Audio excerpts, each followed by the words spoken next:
दंतेवाड़ा से बड़ी जानकारी है। सुरक्षा बलों नक्सलियों की मुठभेड़ जारी है। सुरक्षा बलों ने मुठभेड़ में अब तक 3 नक्सली ढेर कर दिए। मारे गए नक्सलियों से भारी मात्रा में हथियार बरामद हुए हैं।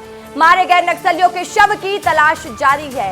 लाल आतंक का अंत तय है और लगातार देखिए लाल आतंक पर प्रहार जारी है। सुरक्षा बलों नक्सलियों के बीच में मुठभेड़ दंतेवाड़ा में चल रही है। सुरक्षा बलों से मुठभेड़ में अब तक 3 नक्सली ढेर किए जा चुके हैं। मारे गए नक्सलियों से भारी मात्रा में हथियार बरामद किए गए हैं। नक्सलियों के शव की तलाश जारी है और देखिए आज भी लगातार जवानों का नक्सलवाद पर प्रहार जारी है। और 2 दिन पहले भी हमने आपको खबर दिखाई थी, बताया था कि कैसे गंगालूर के जंगल, पीडिया के जंगल में नक्सलियों को नेश्ता नाबूद कर रहे हैं हमारे जवान। तो वहीं कांकेर में भी मुठभेड़ जारी थी और कई नक्सलियों को ढेर किया गया। आज फिर बड़ी खबर सामने आ रही है, जहां पर फिर नक्सलवाद के खात्मे की जो डेडलाइन है उसको पूरा करने के लिए लगातार प्रहार दिखाई दे रहा है।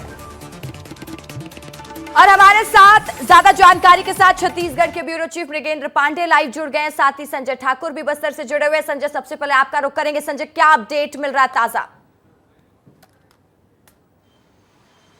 देखिए, पुलिस ने जो आखिरी अपडेट दिया है उसके अनुसार 3 नक्सलियों के 100 फोर्स ने बरामद कर लिए हैं। एक इंसास राइफल, एक 303 बोर की बंदूक और एक अन्य बंदूक जो है वो नक्सलियों के पास से बरामद की गई है।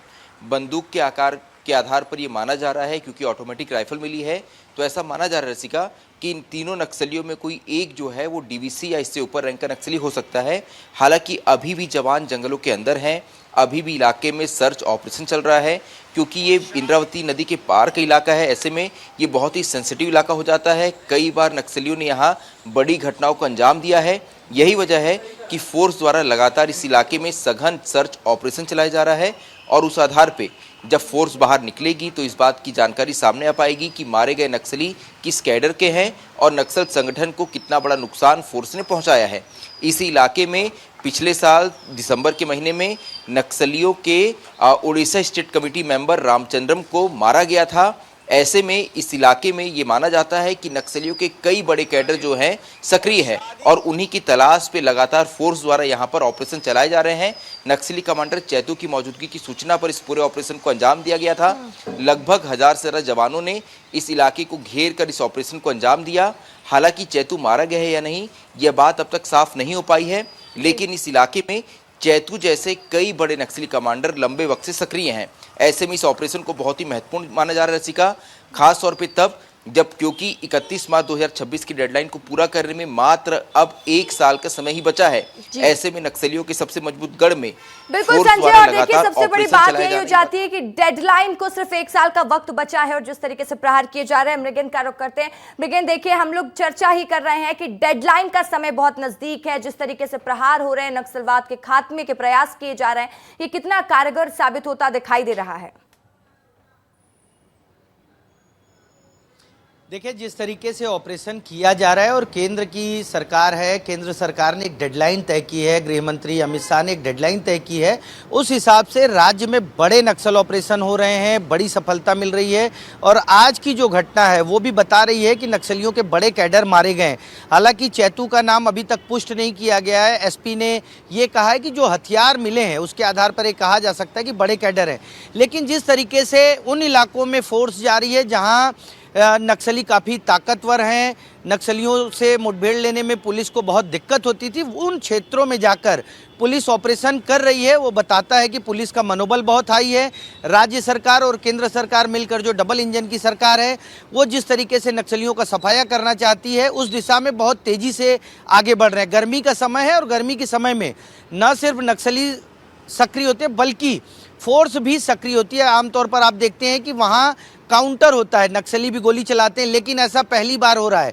आप देखिए कि पहली बार हो रहा है कि पुलिस मार रही है नक्सलियों को, लगातार मार रही है। और ये जो गर्मी का अगला 2-3 महीना होगा उसमें बताया जा रहा है कि ऑपरेशन और तेजी से होंगे और बड़ी सफलता की दिशा में आगे बढ़ेगी फोर्स। बिल्कुल, तमाम जानकारी के लिए बहुत शुक्रिया मृगेंद्र, आपका भी, संजय आपका भी। देश के गृह मंत्री अमित शाह दंतेवाड़ा पहुंचने वाले हैं। 3 अप्रैल को दंतेवाड़ा आएंगे देश के गृह मंत्री अमित शाह। केंद्रीय गृह मंत्री अमित शाह के दौरे को लेकर तैयारियां तेज कर दी गई है। नक्सलवाद के खिलाफ बड़े अभियान के बाद दौरा कई मायनों में खास माना जा रहा है। तो इस वक्त की बड़ी जानकारी आपको दे रहे हैं। केंद्रीय गृह मंत्री अमित शाह का दंतेवाड़ा दौरा है। 3 अप्रैल को दंतेवाड़ा दौरे पर रहेंगे देश के गृह मंत्री अमित शाह। केंद्रीय गृह मंत्री के दौरे को लेकर तैयारियां तेज कर दी गई हैं।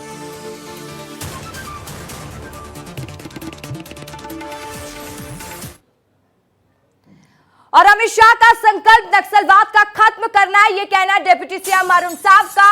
जवान बाद बहादुरी से नक्सलवाद के खिलाफ लड़ रहे अरुण साहब ने देखिए बड़ा बयान दिया है।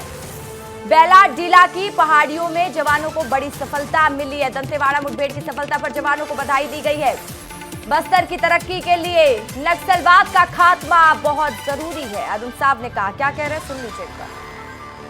अभी बेला डीला के पहाड़ियों में बड़ी घटना हुई, बड़ी सफलता सुरक्षा बल के जवानों को मिली और दंतेवाड़ा में भी जो आज सफलता मिली है, मैं सुरक्षा बल के जवानों को बहुत बधाई और शुभकामनाएं देता हूं। निश्चित रूप से मार्च 2026 तक देश और बस्तर से सशस्त्र नक्सलवाद पूरी तरह से समाप्त होगा।